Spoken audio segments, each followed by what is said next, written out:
Hi everyone, this is Dee, and if you're like me, you may be wondering which of the apocryphal books or the non-canonical books can you read? Which, in other words, are accepted or acceptable to read? Because there are a lot of the apocryphal books that I wouldn't touch. I've looked at them, and I just get this no, I get this, the discernment kicks in, and I just get stay away from that, or it's not true, or I just get a shaking of my head, and I just say I can't go on.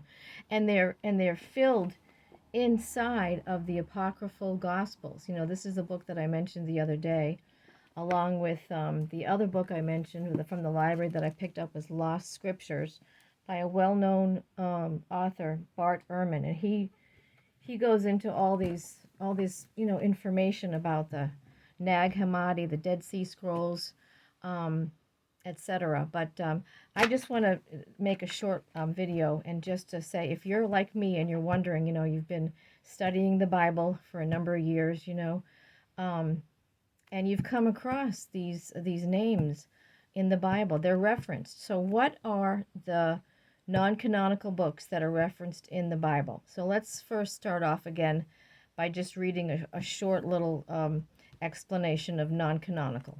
Non-canonical books referenced in the Bible includes non-biblical cultures and lost works of known or unknown status.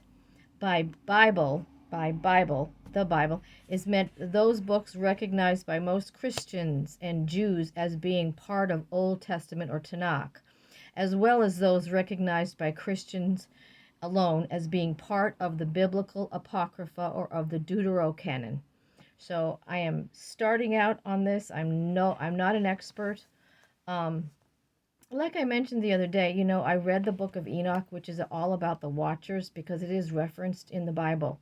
So that should give you a clue right there. If something that you're reading that's non-canonical and um, it's not included in the Bible. If you read it in the Bible, in my opinion, I just feel that the Lord puts things for a certain reason. The Lord puts things here for us for a certain reason. So if he references the book of Enoch, I say to go ahead and find out what did the Watchers do. And this gives an explanation. So I would definitely recommend the book of Enoch. And this is Enoch is the grandfather of Noah. It is said by some, and not all, some say that there are at least 5 non-canonical books that every Christian should read. And I don't know if I agree with that, but I do agree with the book of Enoch. The Gospel of Thomas. Well, I have it right here in both of these books that I took out from the library. Declared Gnostic text. And what is Gnostic? It just means Gnosticism was something that was early Christian, but it was later called out as being heresy. In other words, stay away from it. It was heretical. Um, it would eventually become the Orthodox Church. Gnosticism died out at some point, and many of their writings were lost, making discoveries such as the Gospel of Thomas of great value to the historical record. Well, okay, you could say it's great value to the historical record, and you might want to read it on your own, but once you start reading it, you have to have that discernment to say, was what I'm reading real? Should I continue with this? And the next one is the infancy gospel, and I just say absolutely no. This is not important to read. It's like, this is focused on the life of Jesus as a child, believed to be dated back to the 2nd century. Really? Do we have that kind of information? I don't know.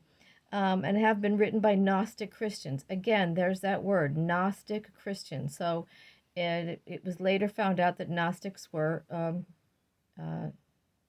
heretical, not to be believed. So this gospel was considered heretical in part for its depiction of Jesus Christ as a child. He was thought of as a very mischievous. It was touted as being he was a very mischievous.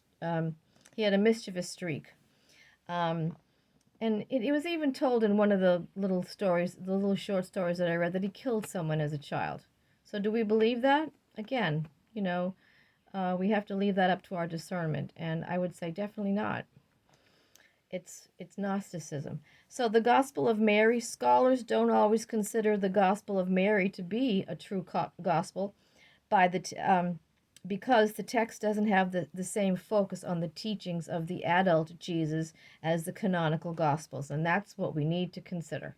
Otherwise, the Lord God would have inspired the Holy Spirit to put it into our, canonized Bible. We would have been able to see these things.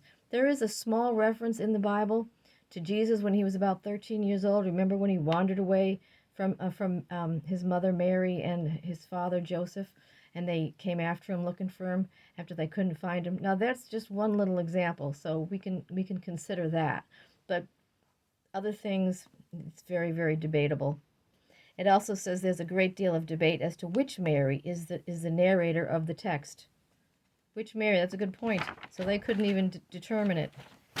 So moving right along here, then there was the Acts of Paul, Apostle Paul, with Thecla. And I never heard of this person before, but this details the life and journeys of the young Christian convert Thecla. Thecla was a young maiden who was engaged to a wealthy and powerful man in the city of Iconium. But when she heard Paul preaching about chastity, she refused to marry the man that she was engaged to, or whatever, they were both together, and was sentenced to be burned at the stake. And then it says, God, however, intervened and saved Thecla's life. Then she joined Paul on his journey to Antioch. So there's just another example. Is it true? We don't know. It's interesting to take note of, and it's really good to challenge your discernment, because I always pray, Lord, let me use my discernment and give me razor sharp discernment. So Christians can read certain books, certain of these, certain apocryphal books, non-canonical books, due to the tireless work of translators. More ancient texts continue to be translated today, and more hidden gospels continue to be found. So in other words, they're digging up more and more stuff, so that's great. Which books are mentioned both in the Old Testament and the New Testament? This is what we want to pay attention to. What's referenced in our Bible? The book of Jasher, for example, is mentioned in Joshua 10:13 and 2 Samuel 1:18, also referenced in 2 Timothy 3:8. So there's two examples, Old Testament and New Testament. Book of Jasher, I would say, yep, put a check mark next to Book of Jasher. You can definitely read that. Several books have been claimed to be the lost text, some of which are discounted as pseudepigrapha. It's a long word. It just means falsely attributed works. So you have to be careful of these things that are listed as pseudepigrapha, because they are pretty much falsely attributed works. They might sound intriguing, but they're not true. So the next one I came across, and it's just mentioned in Numbers in the Old Testament. The book of the wars of the Lord is mentioned there, Numbers 21:14. It is speculatively associated with one of the Dead Sea Scrolls, the war of the sons of light against the sons of darkness. Also, this is cited in the book of Jasher. Moses and Samuel, chapter 90, verse 48, as being a collaborative record of Moses and Joshua and the children of Israel. So I would say book of Jasher, Enoch, that's two. Now these just are all Old Testament that I'm going to just reel off to you. And if you're interested, great, go for them. They're online or whatever. The Chronicles of the Kings of Israel, that was mentioned, and the Chronicles of the Kings of Judah are mentioned in the book of Kings. I won't go through the whole thing, but it's the Acts of Solomon is referenced in 1 Kings. The Annals of King David referenced in 1 Chronicles. The book of Samuel the Seer could be the same as 1 and 2 Samuel. They don't know. The scholars don't know that. It's referenced at 1 Chronicles. So there's just such a long list, of all these books that you could get. They're apocryphal books. But these in particular are mentioned in our Bibles, okay, but in the Old Testament only. So that's what I would take into consideration. Is it Old alone, or is it Old and New Testament? So the book of Enoch was referenced to us in Jude 1:4, 1:6, 1:13, 1:14, and 15, 2 Peter 2:4 and 3:13, and in John 7:38. So the book of Enoch, I give it a check. Apocryphal of Jannes and Jambres. This is Jannes and Jambres, I guess, withstood Moses. And this is mentioned in 2 Timothy 3:8. So there's another apocryphal book you can get and read about it. The life of Adam and Eve, it's mentioned in 2 Corinthians 11:14, as well as Satan being an angel of light. The Book of Wisdom. Now there's wisdom, and then there's the Book of Wisdom by Tobit. That's a whole different category. I don't know about that one. However, First Maccabees and Second Maccabees, this is about the feast of Hanukkah. And this is mentioned to us in the New Testament in John 10:22 through 36. It comes from the events in the First Maccabees 4, chapter 4, 36 through 59, and Second Maccabees 10, 1 through 8. It's the rededication of the temple, so I think that's important. So John 10:22 through 36. This is important. I would say check for Maccabees and Second Maccabees. Now there are in the Bible Gate that I got online, they mentioned the wisdom books. What are the wisdom books? Wisdom is a convenient umbrella term to designate the books of Job, Proverbs, Ecclesiastes, or Koheleth in Hebrew, Wisdom, and Sirach, which is Ecclesiasticus.